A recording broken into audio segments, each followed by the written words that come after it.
Assalamu alaikum everyone. I welcome you all once again to the Society of Free Educators. This is session number 27. The class is from Communication Skills, Learning and Development. So I hope you all have gone through the previous sessions as well. Before starting today, let's have a quick recap of what we have learned earlier.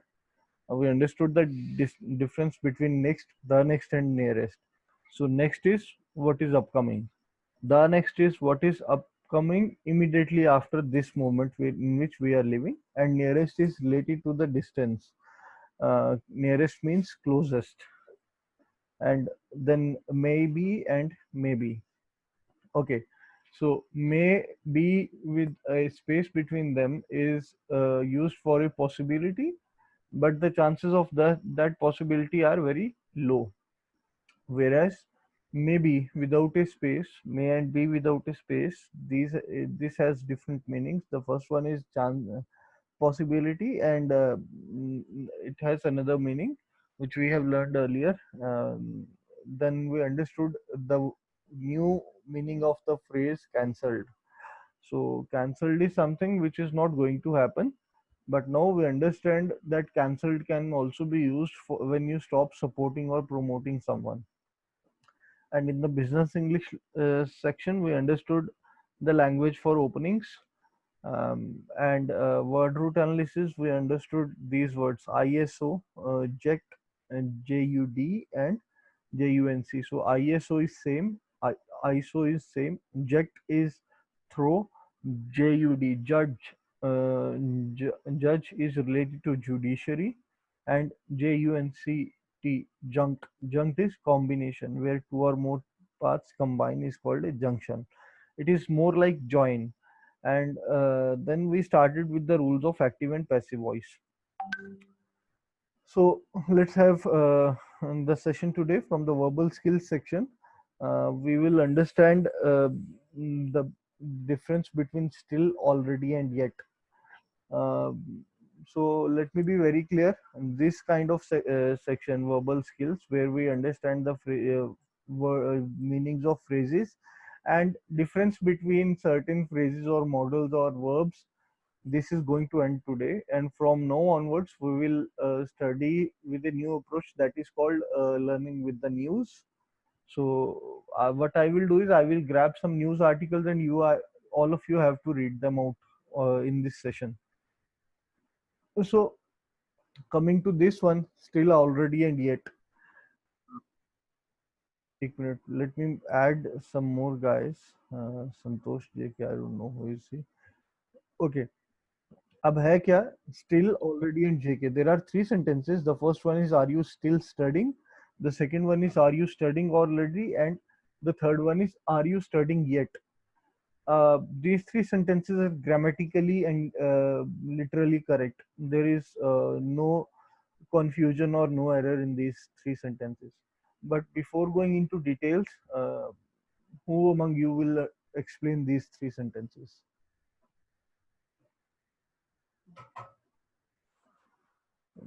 Mariam, you want to give it a try?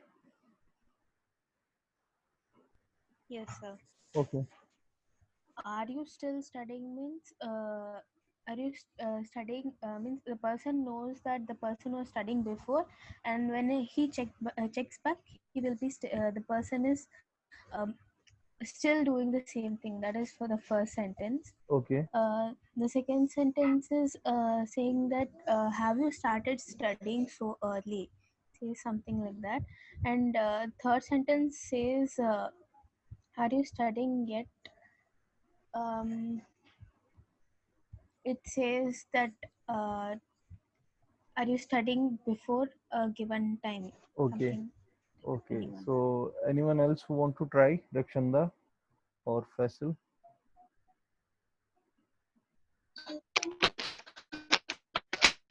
Are you study? Are you still studying? तुम अभी तक पढ़ रहे हो. Are you studying already? तुम पहले से ही पढ़ रहे हो. Are you studying yet? तुम अभी तक पढ़ रहे हो.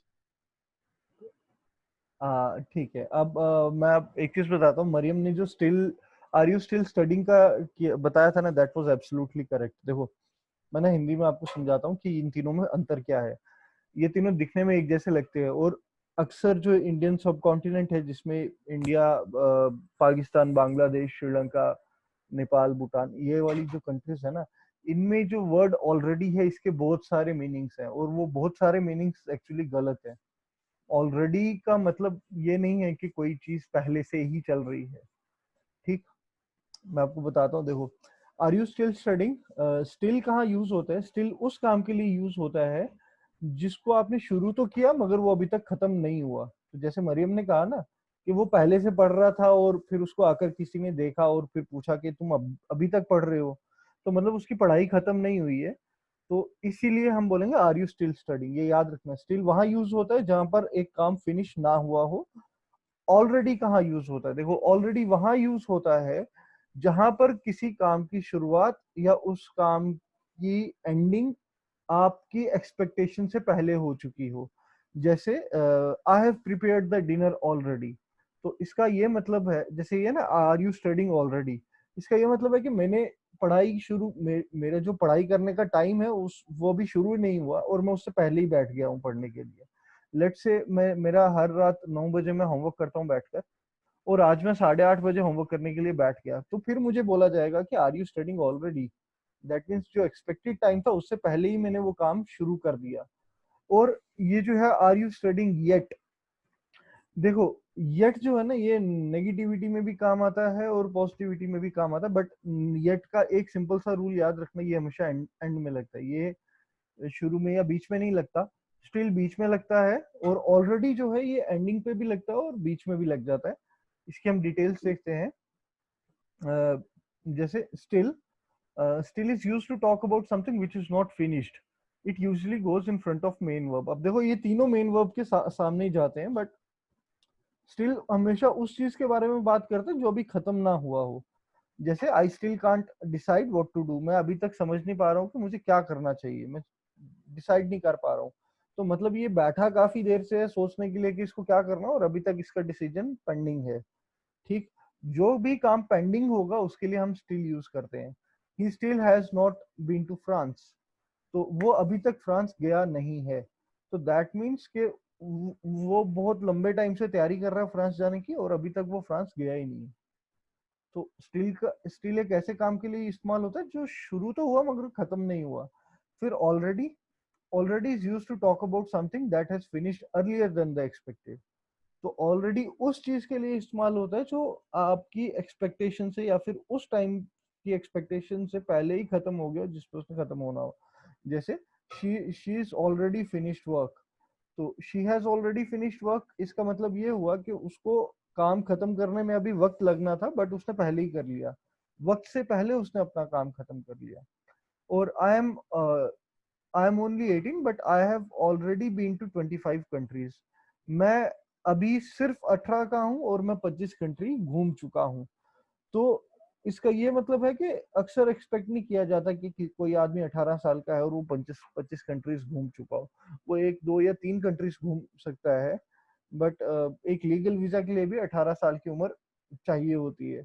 तो वो अभी अभी 18 का हुआ और बिफोर के वो फर्दर आगे कुछ करता है लाइफ में, वो 25 कंट्रीज पहले ही घूम चुका। अब 25 कंट्री मेरे जैसे या किसी और जैसे बंदे को घूमने के लिए कम से कम 35 साल की उम्र लगती है, जो एक नॉर्मल मिडिल क्लास का इंसान होता है उसको। बट ये 18 साल की उम्र में 25 कंट्रीज घूम चुका है, तो मतलब किसी ने एक्सपेक्ट नहीं किया था इसको कि ये 18 ईयर्स की एज में 25 कंट्रीज घूमेगा। तो ऑलरेडी हमेशा वहां यूज होता है जहां पर काम खत्म हो चुका हो और एक्सपेक्टेशन से पहले ही खत्म हो चुका हो, एक्सपेक्टेड टाइम से पहले। स्टिल जहां पर काम खत्म ना हुआ हो, ऑलरेडी जहां पर काम खत्म हो चुका हो और एक्सपेक्टेशन से पहले खत्म हो चुका हो। और ये जो ऑलरेडी है इसको आप एंडिंग में भी यूज कर सकते हो और स्टार्टिंग में भी। जैसे ये ना आर यू स्टडिंग ऑलरेडी, तो यहाँ पर ऑलरेडी बिल्कुल एंड में आया, लेकिन आप इसको मेन वर्ब से पहले भी यूज कर सकते हो।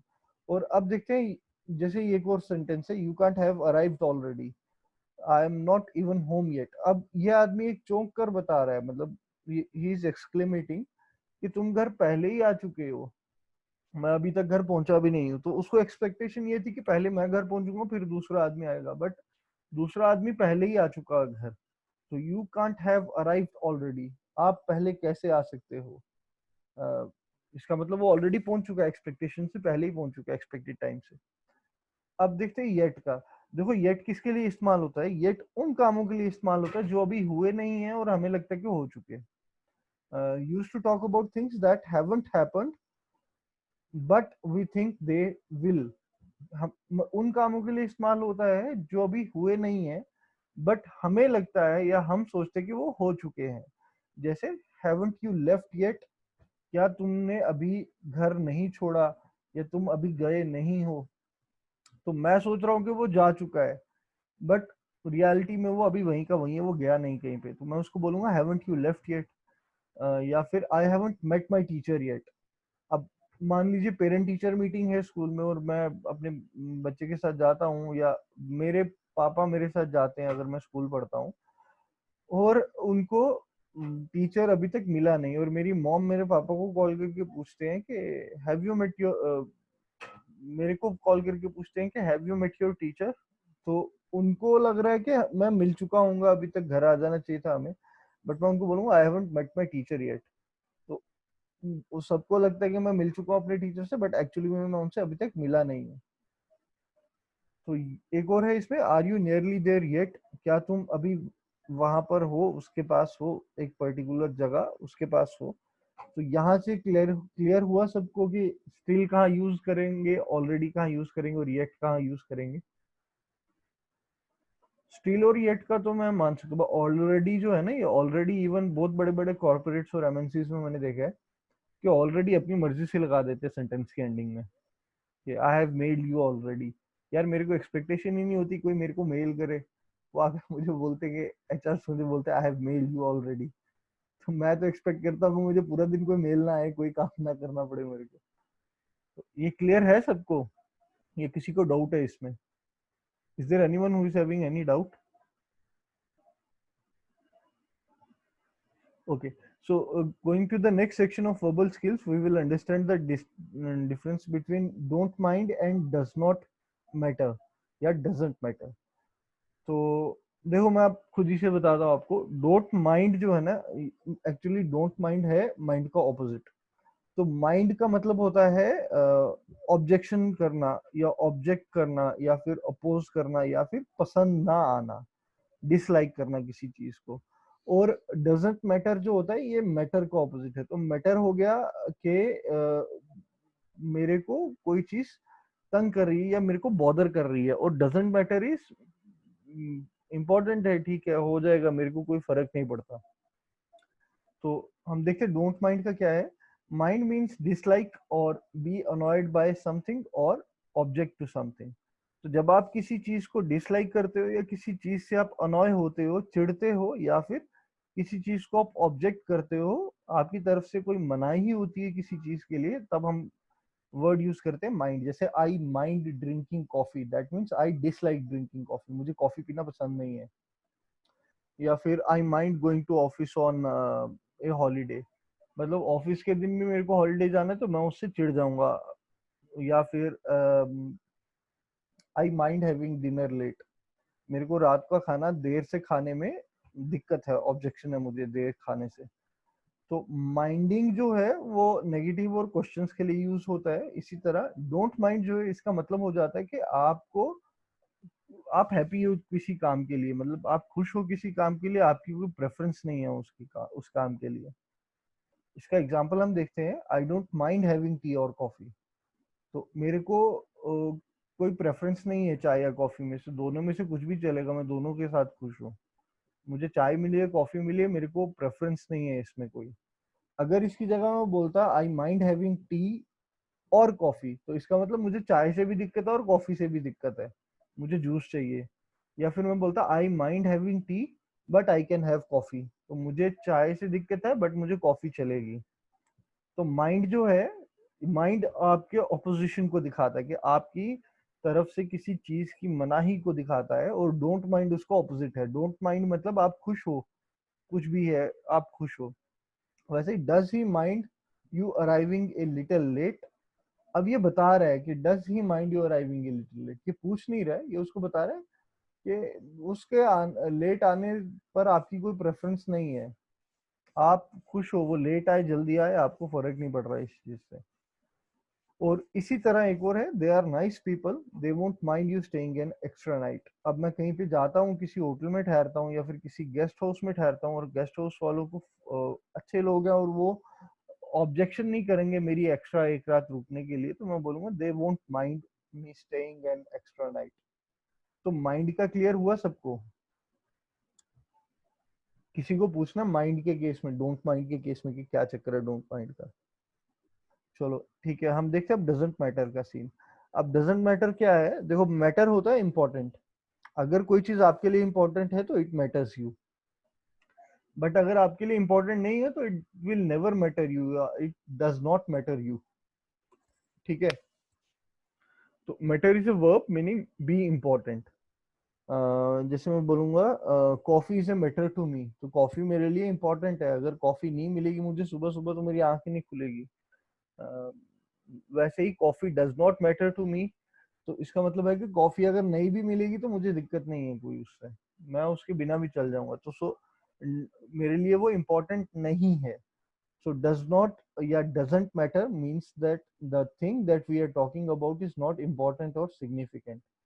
तो जब कोई चीज मेरे लिए इम्पोर्टेंट नहीं होती है, सिग्निफिकेंट नहीं होती, मैं उस काम को डजंट मैटर बोलूंगा। इसके एग्जांपल्स देखते हैं। It does not matter what we have for dinner, या it doesn't matter what we have for dinner.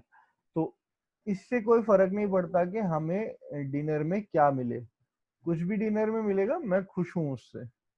तो ये समझे आप? देखो, don't don't mind is you don't have any preference, but doesn't matter is it is not bothering you, it is not important to you. And the second is it doesn't matter where you go, I will always be there for you। इससे फर्क नहीं पड़ता कि तुम कहाँ जाओगे, मैं हमेशा तुम्हारे साथ हूँ। ये चीज क्लियर हुई सबको?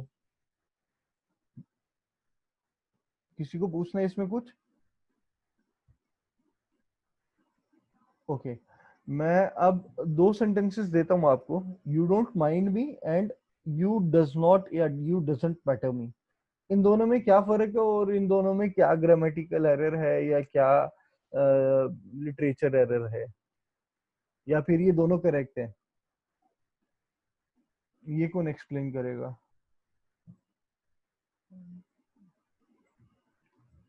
Rakshanda, you want to try? आप गूगल ट्रांसलेटर यूज कर सकते हो, you are free to do anything. You doesn't matter to me means that person, we don't dislike that person. ठीक है, और you don't mind me? You don't mind me, like that person isn't important for us. Same नहीं हो गया दोनों? Same लग रहा है दोनों? Yes, sir. ठीक है, और कोई? चलो मैं देखता हूँ, ये कौन है, एक और है हमारे साथ, Ansari Saba. Can you do you want to give it a try? आप ट्राई करना चाहते हो सबा कि इन दोनों सेंटेंसेस का एनालिसिस करोगे?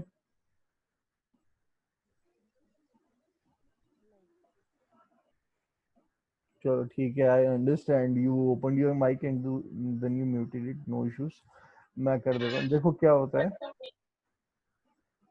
देखो क्या होता है, ये जो है ना यू डोंट माइंड मी, इसका मतलब है कि आप मेरे लिए कोई प्रेफरेंस नहीं हो।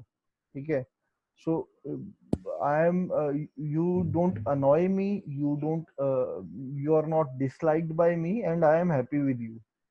तुम्हारे होने से या ना होने से मुझे कोई फर्क नहीं पड़ता, उसको हम बोलेंगे you doesn't matter to me या you don't matter to me. लेकिन जब हम बोलते हैं ना यू डोंट माइंड मी, तो उसमें हम दिखाते कि हम खुश हैं आपके लिए। ठीक है, आप मेरे लिए कोई प्रेफरेंस नहीं हो, आप मेरे साथ खड़े रहोगे या आप मेरे साथ खाना खाओगे तो मैं उसमें भी खुश हूँ, आप अलग बैठकर खाना खाओगे तो मैं उसमें भी खुश हूँ। लेकिन जो सेंटेंस है you doesn't matter to me या you don't matter to me, पहले तो डजंट लगना नहीं चाहिए था यू के साथ, यहाँ यू के साथ डोंट लगना चाहिए था, you don't matter to me. But अगर हम इसको डजंट मैटर भी लिख देंगे तो इतना बड़ा ग्रामेटिकल एरर तो नहीं है, लिटरेचर वाइज भी बिल्कुल ठीक लग रहा है। तो you don't matter to me या you does not matter to me, ये दोनों भी एक ही जैसे हैं। बट इसमें क्या है, इसमें आप ये कहोगे सामने वाले को कि तुम मेरे लिए कोई मायने नहीं रखते।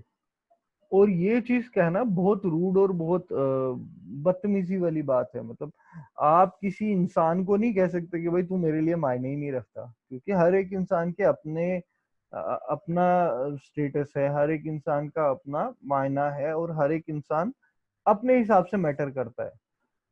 तो जब भी आप ये जो फ्रेज है ना, डजंट मैटर या डोंट मैटर यूज करोगे, तो ये इंसानों के लिए यूज नहीं करना, क्योंकि ये बहुत रूड हो जाता है। देखो, यू डोंट माइंड मी ये एक पोलाइट वर्ड है, और इसका मीनिंग है कि आप खुश हो सामने वाले के होने से।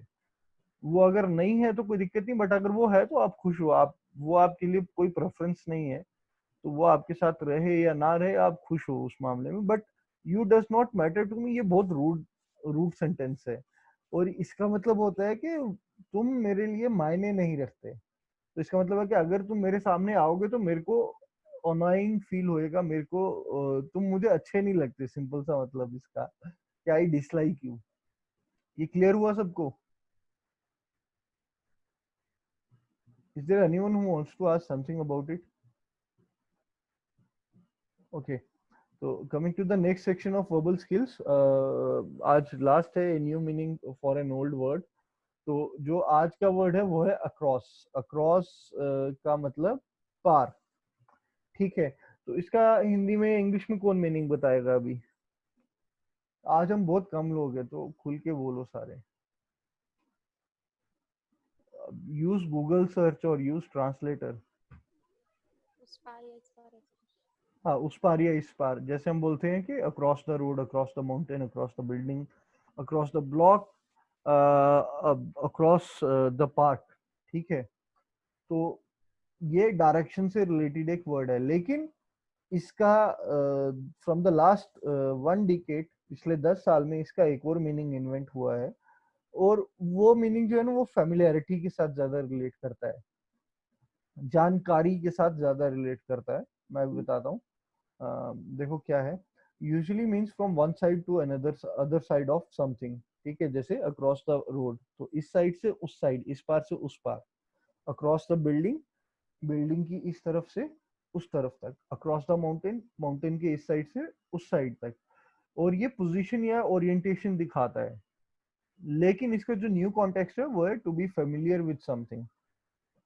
इसके एग्जांपल्स देखते हैं हम। Okay, so you are not across the new plan, let me give you a quick summary. अब अक्रॉस द न्यू प्लान का ये मतलब नहीं है कि उसने एक प्लान एक बड़े से पेज के ऊपर लिखा और आपने पेज के इस पार से छलांग लगा के उस पार जाना है। Across the new plan is कि एक नया प्लान है और तुम्हें उसकी जानकारी नहीं है। Okay, so you are not across the new plan, that means you are not aware of the new plan. Let me give you a summary, quick summary. वैसे ही professor Zhang is a specialist in European economy, he is across the all the latest developments. तो यहाँ पर जो है ना, across all the latest developments, इसका मतलब हो कि अभी जो भी चल रहा है यूरोप में, उसको सब मालूम है। प्रोफेसर जैंग, हाँ, he has the knowledge, he knows, he is very aware of what all is going around. तो अक्रॉस का ये मीनिंग भी है। वैसे एक और है, जैसे मुझे कोई ऑर्डर देता है, Ahmad I want to make sure you are across the food for tomorrow. तो अहमद, मैं बस ये श्योरिटी करना चाहता हूँ कि कल के खाने का तुम्हें मालूम हो, कल के खाने की तुम्हें जानकारी हो। Two of our guest are vegetarian, तो दो हमारे जो गेस्ट हैं वो वेजिटेरियन है। तो ये अक्रॉस का नया मीनिंग सबको समझ आया? Okay, so coming to the next section, that is business English. इसमें फिलहाल तो ये सबको ही आता होगा कि पिच कैसे करते हैं किसी को। पिच होता है सेल करना, एक ऐसी लाइन बोलनी जिससे सामने वाला आपका प्रोडक्ट खरीद ले। और इसके बहुत सारे तरीके, इसलिए मैंने इसको ज्यादा डिटेल में रखा नहीं है। हर एक का पिच करने का तरीका अलग होता है, और हर एक का पिच करने का तरीका इफेक्टिव होता है। ये डिपेंड करता है आदमी पे कि वो फिजिकली कैसे पिच कर रहा है, फोन पे या ऑफ, बिल्कुल फेस टू फेस मिलकर, या फिर ऑनलाइन आर्टिकल लिखकर, या फिर जैसे अमेजन है, वो कैसे पिच करता है हमें चीजें, वो हमें रेटिंग्स दिखाता है। और हम रेटिंग्स देखते हैं, आप 5 स्टार है, 4 स्टार है, 3.5 स्टार है या 3.2 स्टार रेटिंग है किसी चीज की, तो वो अमेजन की पिच है। जिसकी रेटिंग ज्यादा होगी हम उसको ज्यादा प्रेफरेंस देंगे। वैसे ही कोई सेल्समैन आ जाता है हमारे पास, तो वो उसने अच्छी लंबी चौड़ी एक स्क्रिप्ट तैयार की होती है कि ये डिक्शनरी है, इसमें प्लास्टिक के पेजेस हैं, बच्चा चबाएगा तो फटेगा नहीं, लाइफ लॉन्ग है, लेटेस्ट वर्ड्स हैं 21st सेंचुरी से, इस तरह से। तो ये एक पिच है उसकी कि आप उसकी डिक्शनरी खरीद लो। वैसे एटलस बेचने वाले आते हैं। और हम अक्सर देखते हैं कि जब हम लोकल बसेस में या स्ट्रेट रोड की बसेस में ट्रेवल करते हैं, तो अक्सर हम देखते हैं बस स्टॉप्स पे या जो एरियाज गांव के साथ लगे होते हैं ना किसी, मैंने तो बहुत देखा है वैसे ये, वहां पर क्या होता है, अक्सर कोई ना कोई एक बंदा चढ़ता है, वो नींबू पानी निकालने वाली मशीन, एक नींबू का रस निकालने वाली मशीन बेचता है, या फिर वो प्लायर्स और स्क्रू ड्राइवर्स का एक सेट बेचता है, या फिर टॉर्च और नाइफ्स का सेट बेचता है एक बंदा रोड पे बस में अंदर आकर। या फिर टॉफी बेचने वाले की ये टॉफी ऑरेंज से बनी है, बिल्कुल आयुर्वेदिक है, ये है वो है, इस तरह से तेल बेचा जाता है, दर्दनाशक तेल है, आपको घुटनों में दर्द है, कमर में दर्द है, ये तेल लगाओ, ठीक है। इस तरह से ये पिचिंग का एक तरीका होता है, और इसकी बाकायदा ट्रेनिंग होती है, बहुत रिगरस ट्रेनिंग होती है। ये एक बहुत सिंपल सा कॉन्सेप्ट है, लेकिन वर्ल्ड में सबसे ज्यादा यूज होने वाला कॉन्सेप्ट है। तो जो भी बंदा कभी भी किसी कस्टमर फेसिंग रोल पे गया है, उसको पिचिंग समझ आती होगी, चाहे उसको करना आती हो या नहीं आती हो, बट उसको समझ आएगी कि हाँ यार ये पिच क्या चीज है। पिच मतलब the points that you make in order to make a sale. मेरे पास बहुत लिमिटेड से हैं अभी, मैंने ज्यादा डिटेल में नहीं रखा है इसको। Just give me 1 second, there is someone in the chat. You are doing amazing in these sessions, all the best. Thank you, thank you, thank you. तो अब इसको मैंने ज्यादा डिटेल में नहीं रखा है। अब डिटेल में इसलिए नहीं रखा है क्योंकि हर एक का पिच करने का तरीका बहुत डिफरेंट है, और इसको अगर हम पढ़ेंगे तो हमारे लिए एक बिल्कुल सेपरेट टॉपिक होगा, how to make a pitch. अगर हमारे पास टाइम बचा after doing the non verbal section of communication, अगर टाइम बचा, I will give you one dedicated session on how to make a pitch, कि कौन कौन से वर्ड्स इस्तेमाल करना पिच करते टाइम। और ये खाली जॉब से रिलेटेड एक स्किल नहीं है, ये रियल लाइफ की स्किल है। आपको पिच करना आना चाहिए अपनी बात मनवाने के लिए। आपको पेरेंट्स से कुछ चाहिए तो पिच करो उनको, आपको भाई बहन से बड़े से कुछ चाहिए तो पिच करो उनको, या फिर आपको अपना कोई काम करवाना था, how to make a pitch, you should understand it. चलो देखते हैं फर्स्ट सेंटेंस क्या है, this company has a strong track record of. तो ये जो पिच है ना इस टाइप की, this company has a strong track record of, ये तब है जब आप कंपनी के शेयर्स या उसके आईपीओस या फिर उसके वेंचर्स बेचते हो। प्रोडक्ट्स के लिए ये इस तरह से लाइन मैं नहीं मानता हूँ बेटर है। प्रोडक्ट्स के लिए लाइन इस तरह से बेटर है, we are particularly proud of this product as it has been the highest selling product of the last 2 years। ठीक। और फिर एक लाइन है जैसे the key strength of this product is, अब मैं कोई मैंने क्या किया, मैंने ग्लू गन बनाई है एक।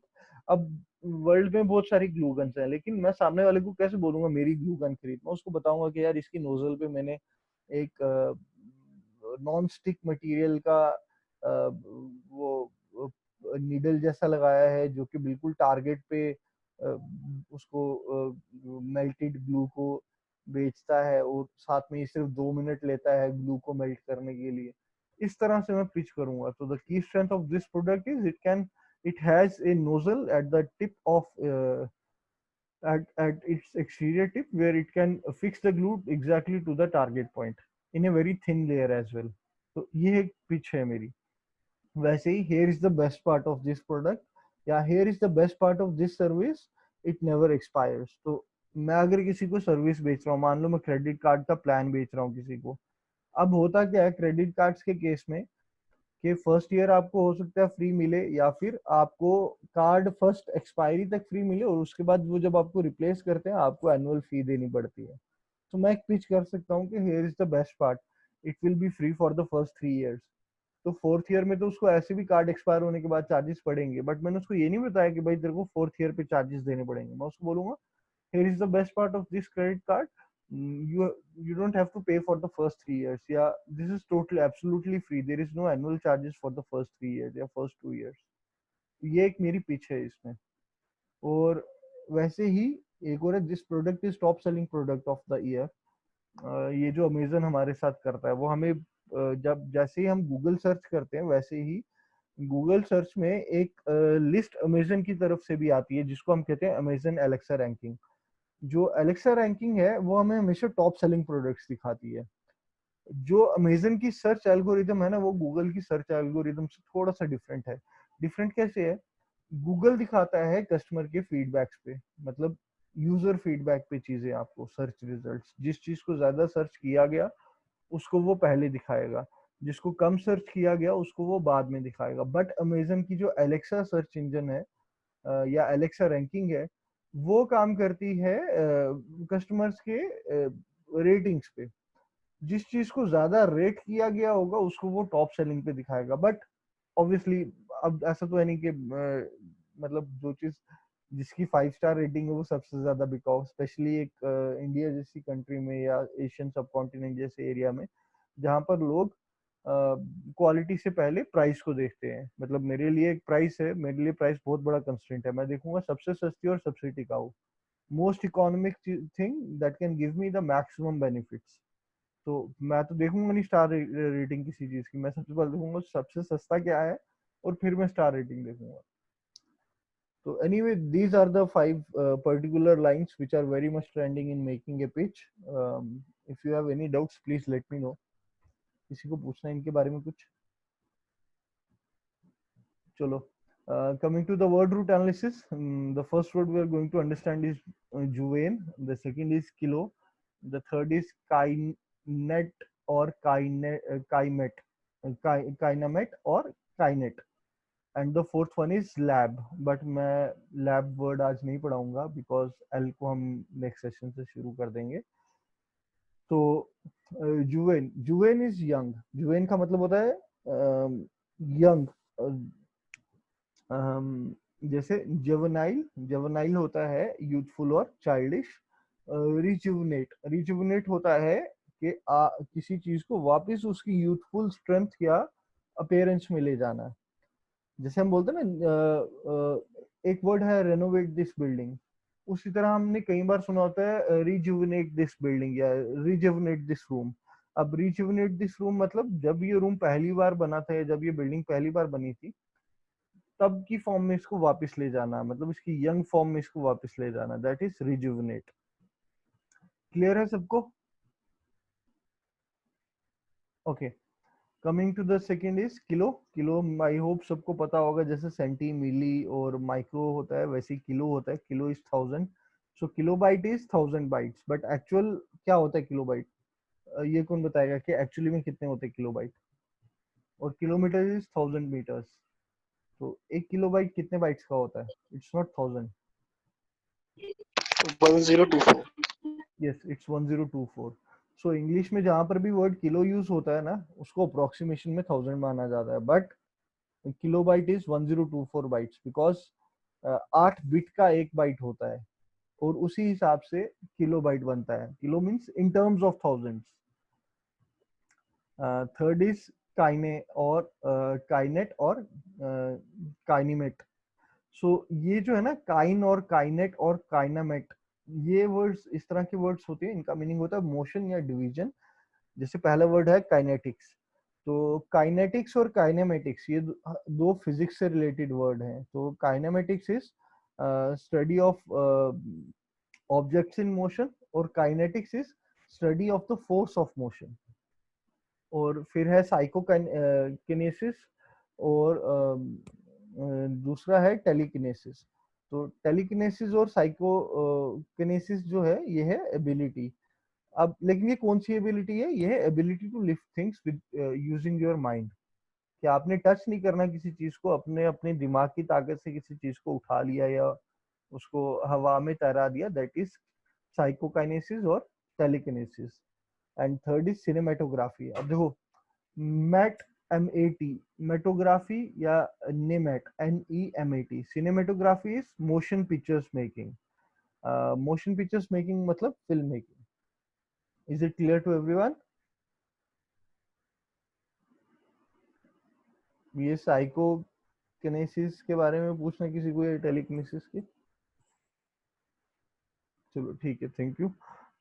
So coming to the grammar section now, we will leave the fourth word today. Grammar section में हम रूल्स पढ़ेंगे आज, कंटिन्यू करेंगे एक्टिव पैसिव वॉइस के, जिसमें हमारा सिर्फ फ्यूचर टेंस रह गया था. अब देखो, फ्यूचर टेंस का ना बेसिक रूल भी यही है कि एक्टिव ऑब्जेक्ट को पैसिव सब्जेक्ट बनाना है. मतलब एक्टिव सेंटेंस में जो ऑब्जेक्ट है उसको पैसिव सेंटेंस में आपने सब्जेक्ट बना देना है.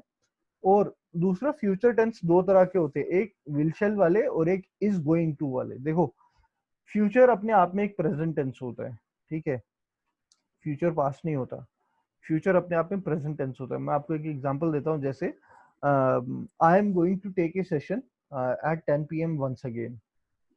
तो ये लिटरेचर के हिसाब से, ग्रामर के हिसाब से ये एक प्रेजेंट टेंस है. I am going to take a session. तो I am going to take a session, that means it's a present progressive या present continuous tense. But it is actually future form of tense, क्योंकि अभी 10 बजे नहीं है और मैंने session लिया नहीं है, और मैं कह रहा हूँ कि जब 10 बजेंगे तब मैं एक सेशन लूंगा. तो मैं बात एक्चुअली फ्यूचर की कर रहा हूँ using my present format of verb. ठीक है, तो एक तो हो गया सिंपल जिसमें विल शेल लगा होता है. यहाँ पर शिल शेल लिखा हुआ है, सॉरी यार. तो फ्यूचर, एक फ्यूचर टेंस तो हो गया जिसमें विल और शेल होता है. विल और शेल से डायरेक्टली पता चल जाता है कि हाँ ये फ्यूचर टेंस है. लेकिन एक और तरह का फ्यूचर टेंस होता है जिसमें गोइंग टू होता है. I am going to do this tomorrow, या I am going to do this in next 1 hour, या I am going to have dinner tonight with you guys, या I am going to have dinner with my aunt's family tonight, या I'm going to have breakfast tomorrow in the restaurant. तो ये जो going to वाला scene है ना, going to भी एक फ्यूचर टेंस है लेकिन प्रेजेंट फॉर्मेट में. और गोइंग टू को आप वैसे का वैसे ही रहने देते हो, गोइंग टू को आप चेंज नहीं करते. विल शेल का देखते हैं, जैसे I will mail the gift, ये एक्टिव है. अब इसको पैसिव करने के लिए गिफ्ट जो है वो एक्टिव में ऑब्जेक्ट है, पैसिव में वो सब्जेक्ट बन जाएगा. The gift has been mailed by me, और I will attend the class has been attended by me. पहले तो ये आ गया, ठीक है. यहाँ से समझ लो आपको क्या करना है, आपको सिंपल से परफेक्ट की तरफ जाना है. मतलब आपको अपने पास्ट में जाना है. ये चीज समझ आ रही है? ये मैंने आपको डायरेक्ट इनडायरेक्ट में बताया था टेंस लाइन के ऊपर कि नियरेस्ट पास्ट कौन सा होता है, फिर फारदेस्ट पास्ट कौन सा होता है. ये समझ आया सबको? ये सिंपल फ्यूचर टेंसेस जो होंगे वो प्रेजेंट परफेक्ट टेंसेस में चेंज हो जाएंगे, बट उनमें ऑब्जेक्ट और सब्जेक्ट का इंटरचेंजिंग जरूरी है. और वही है कि past participle form of verb लगेगी. और दूसरा है I am going to make a cake. आ गया वही कि मैं केक बनाने जा रहा हूँ. तो है तो ये फ्यूचर टेंस, मगर जो मैंने फॉर्मेट यूज किया वो प्रेजेंट है. तो ही इधर ही आना, द आना था, सॉरी, इधर ही है. The cake is going to be made by me. वैसे ही my mother is going to prepare the dinner is going to be prepared by my mother. So, पूछना है किसी को कुछ इसमें? Is there anything or any doubt from you guys? Okay, so coming to the next, that is present and future models. Present और future models के पास हमारे पास सिर्फ past models रह जाएंगे, और फिर voice of tense खत्म हो जाएगा हमारा. इसमें ये रूल तो सब में सेम है. the active object becomes the passive object. But just give me 1 second, there is someone who wants to join the chat. No, someone who wants to join this session. तो लेकिन है क्या अब, just give me 1 second यार. Okay, हाँ अब ठीक है. तो देखो क्या होता है, प्रेजेंट और फ्यूचर मॉडल्स क्या होते हैं. जैसे अब मॉडल्स का कन्वर्जन क्या है, मॉडल्स को आपने मॉडल को एज इट इज रहने देना है, साथ में बी लगाना है और past participle form of verb लग जाएगा. और साथ ही साथ आपका एक्टिव वॉइस का जो ऑब्जेक्ट होगा वो पैसिव वॉइस का सब्जेक्ट बन जाएगा. और इसके एग्जांपल्स हम देखेंगे. पहले विल या वोंट या विल नॉट. अब देखो, विल वोंट या विल नॉट एक ही बात है। विल के केस में क्या होता है, I will invite him to the party, ठीक है, तो मैं उसको पार्टी में इनवाइट करूंगा, इसका पैसिव बनेगा वो मेरे द्वारा पार्टी में इनवाइट होगा, he will be invited to the party by me.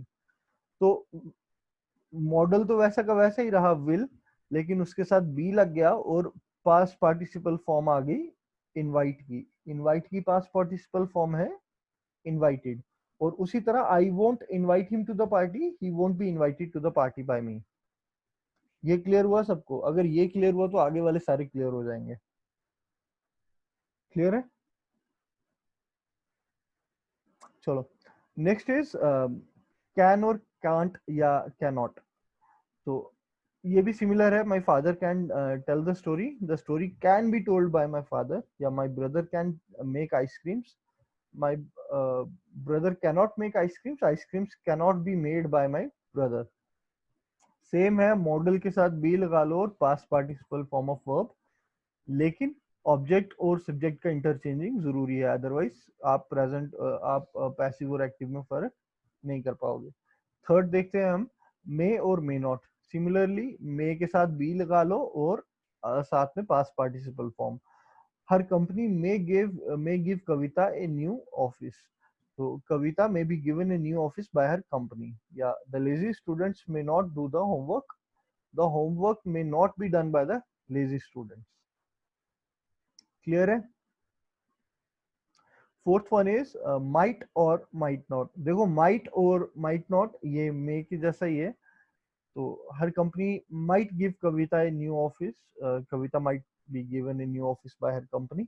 The lazy students might not do the homework might not be done by the lazy students. ये क्लियर है सबको?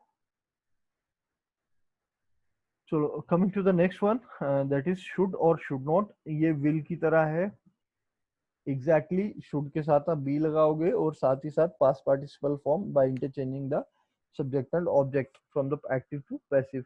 Student should memorize English verbs should be memorized by the students. और वैसे ही people should not smoke cigarette should not be smoked by the people. इसके बाद हम देखते हैं ऑट टू। अब ऑट टू जो है ना, ये नेगेटिव बहुत कम यूज होता है, इसीलिए हम बहुत ही रेयरली यूज होता है। ऑट नॉट टू आपने कभी सुना नहीं होगा, आई डोंट थिंक सो, कोई महान नहीं होगा जिसने ऑट नॉट टू यूज किया होगा, otherwise ought not to is never used. हम ऑट नॉट टू की जगह हैड नॉट टू सीधा यूज करते हैं, या फिर हैडंट या वुडंट, इस तरह से हम वर्ड यूज कर लेते हैं, बट ऑट नॉट टू हम यूज नहीं करते, क्योंकि ऑट एक अपने आप में एक मॉडल वर्ब है। इसीलिए हम इसके साथ हमेशा एक इंफिनिटिव रखते हैं और नॉट यूज नहीं करते। Student ought to learn English verbs. English verbs ought to be learned by the students. Sorry, clear है सबको? Okay. Coming to the next one is had better and had better not.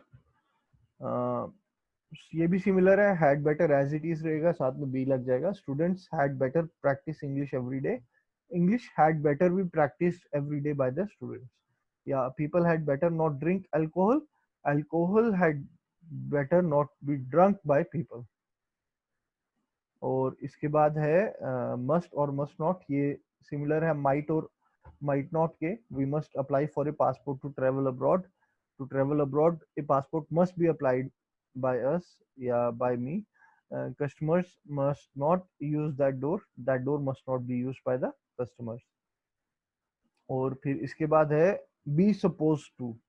ये जो है ना be supposed to, इसका negative नहीं होता, और इसका नेगेटिव जो होता है उसके आगे नॉट नहीं लगता, उससे पहले नॉट लगता है। देखो कैसे, I am suppose to type the letter is suppose to be type by me, और they are not suppose to make the food. या फिर देखो अभी आप इस चीज को समझो, अभी तक हमने जितने भी मॉडल्स पढ़े हैं ना, can can not, must not, will not, should not, तो नॉट आगे लगा। ये सपोज टू है ना, इससे पहले नॉट लगता है। और इससे पहले नॉट क्यों लगता है? क्योंकि वो सेंस नहीं बनता। अगर मैं सपोज नॉट टू बोल दूंगा तो उसका मीनिंग बहुत डिफरेंट हो जाएगा। Suppose to not, he is suppose to not make the food, इसका मतलब, और they are not suppose to make the food, इन दोनों का मतलब डिफरेंट है। देखो, they are not suppose to make the food, इसका मतलब होता है कि उनसे एक्सपेक्ट नहीं किया जा रहा कि वो खाना बनाएंगे, उनकी ड्यूटी नहीं है। लेकिन they are suppose not to make the food is, उनसे उनसे एक्सपेक्ट किया जाता है, इनकी ड्यूटी है कि खाना नहीं बनेगा। तो they are not suppose to make the food is not suppose to be made by them. Clear है सबको? आई होप आज इतना ही रखते हैं, बट मेरे को पहले बता दो सबको क्लियर है या किसी को कोई डाउट है? चलो ठीक है, if you don't have any doubts, from tomorrow we will have that versus section जिसमें हम फ्रेजेस को कंपेयर करते हैं, वो खत्म हो रहा है। Instead of that section, we will have study with the new section, which we have experimented, I think, once, but we will bring in that section once again. Or I hope we shall all participate in that. If you don't have any doubts, well, you have been very generous as always. Thank you, guys. We will meet in the next session, and please pray that I should not be busy. Otherwise, जैसे पीछे 6 दिन का छुट्टी हो गया था, इस बार मैं नहीं चाहता हूँ फिर से छुट्टी करना, but there is an assignment for all of you, and that will be a written assignment which shall be shared on the group.